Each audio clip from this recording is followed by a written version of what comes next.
Assalamualaikum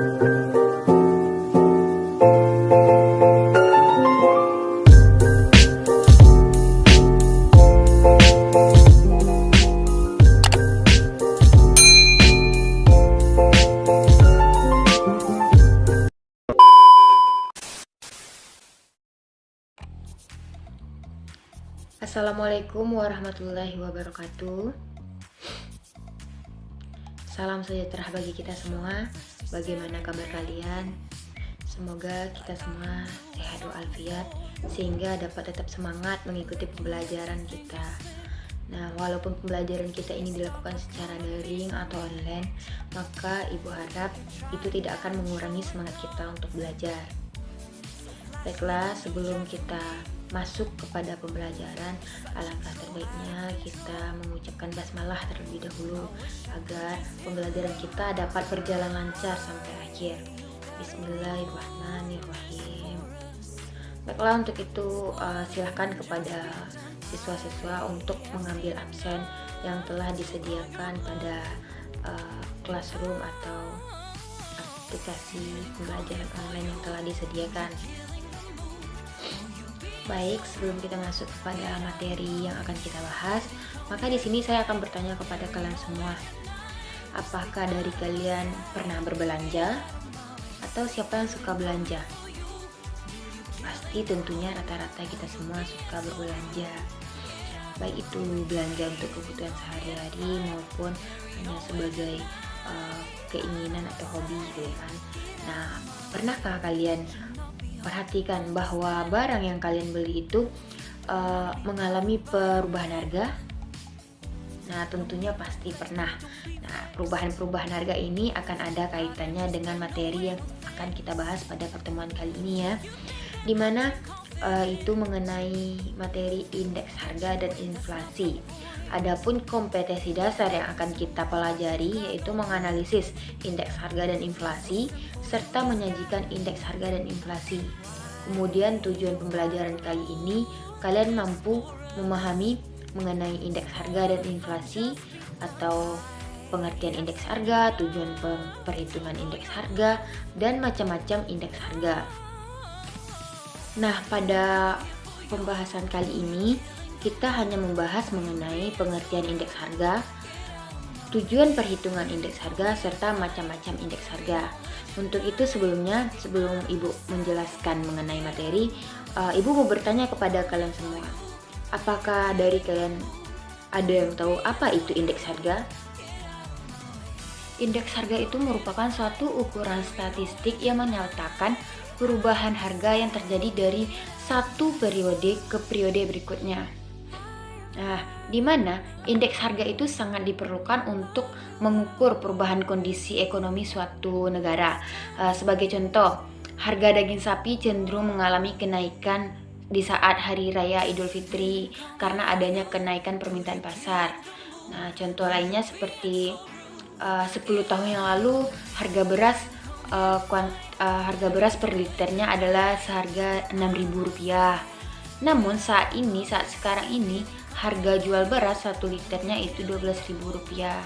Nah, maka dari itu terjadi perubahan harga sehingga itulah yang disebut dengan indeks harga. Untuk pengertian di sini apakah ada yang ingin ditanyakan? Ya, baik. Kenapa indeks harga diperlukan? Oke. Kenapa indeks harga diperlukan? Karena harga barang dan jasa yang terus mengalami fluktuasi naik turun ini sehingga diperlukan indeks harga untuk perbandingan variabel dalam kurun waktu yang berbeda.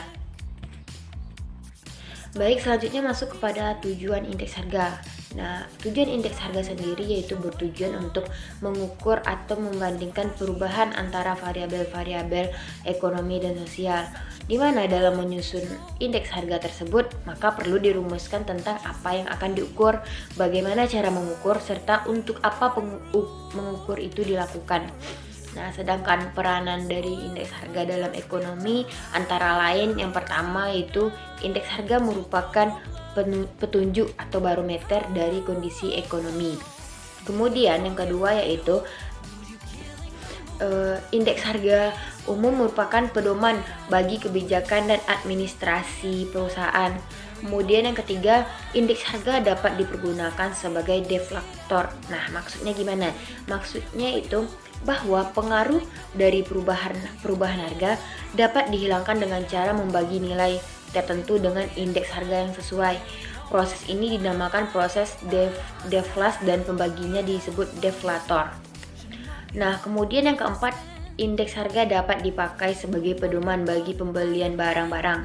Maksudnya ialah harga barang yang dibeli dapat dibandingkan dengan indeks harga eceran atau indeks harga grosir agar dapat diukur efisiensi pembelian barang-barang yang bersangkutan.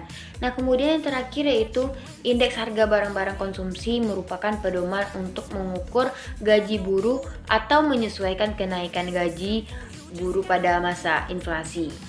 Baik, selanjutnya mengenai macam-macam dari indeks harga. Nah, yang pertama yaitu ada indeks harga konsumen, di mana indeks harga konsumen ini melihat perubahan harga barang dan jasa yang dikonsumsi dari waktu ke waktu. Serta indeks harga konsumen ini diambil dari data 4 kelompok, yaitu kelompok makanan, perumahan, aneka barang, dan yang keempat jasa. Kemudian ada indeks harga produsen, di mana indeks harga produsen adalah indeks harga yang menggambarkan tingkat perubahan harga di tingkat produsen.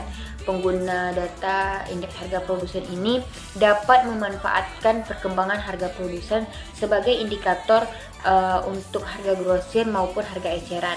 Nah, kemudian ada itu indeks harga implisit, di mana merupakan sebuah metode untuk membandingkan pertumbuhan ekonomi nominal dengan pertumbuhan ekonomi real, di mana perhitungan cara ini melibatkan semua barang yang diproduksi.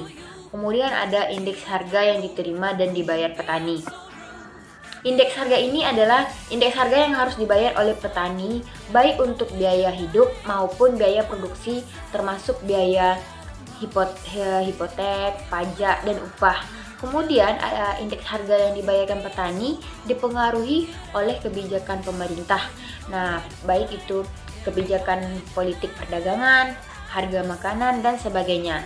Di mana rasio antara indeks harga yang dibayar dan diterima oleh petani dalam waktu tertentu disebut rasio paritas. Baik, sekian pembahasan materi kita pada pagi hari ini, dan saya harap semoga siswa sekalian dapat memahami mengenai tujuan pembelajaran kita, yaitu terkait pengertian indeks harga, kemudian tujuan indeks harga, dan macam-macam indeks harga. Dan untuk penyampaian pembelajaran pada pagi ini, mohon maaf bila masih banyak kekurangan dalam penyampaiannya. Baiklah, untuk itu pembelajaran pada pagi hari ini saya tutup dengan Assalamualaikum warahmatullahi wabarakatuh. Terima kasih teman-teman telah menonton video ini. Sampai jumpa.